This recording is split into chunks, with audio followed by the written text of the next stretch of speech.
तुमच्यावर 12 पेक्षा जास्त गंभीर स्वरूपाचे गुन्हे दाखल असल्याचं बाळासाहेब पाथरकर या व्यक्तीने म्हटलंय आणि त्याने असं देखील म्हटलंय की हे सगळं तुम्ही भांडवल करताय, राजकारण. साप चुकीचं आहे, सगळं चुकीचं आहे. तुमच्यावरती एमपीडीची कारवाई होणार होती आणि ती पुढे कारवाई करावी असे देखील त्यांनी म्हटलंय. साप चुकीचं आहे सगळे. या संदर्भात तुम्ही आता काही पोलीस अधीक्षकांकडे कळवणार आहात का की अशा पद्धतीने वाल्मिकांसोबतचे सुद्धा तुमचे फोटो जे आहेत ते सोशल मीडियावर व्हायरल केले जातात आणि त्यावरती आरोप केले जातात वेगवेगळ्या प्रकारे तुमच्यावर?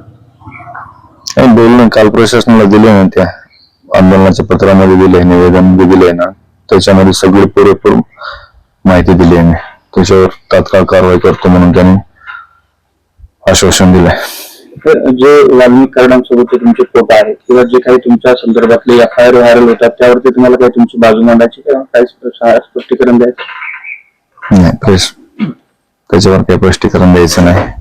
ह्याच्यावर फक्त दाबण्याचा प्रयत्न केला जातोय. ह्या विषयात कसं डायव्हर्ट करता येईल ह्याचे प्रयत्न चालू आहेत. मी होणार नाही. त्यांनी कितीही काही बदनामी केली तरी मी ह्या न्यायालयीन लढ्यातून मागे हटणार नाही. हा सगळा दबाव आणण्याचा प्रकार सुरू आहे असं तुम्हाला म्हणायचं? 100% दबाव टाकण्याचा प्रयत्न करतात.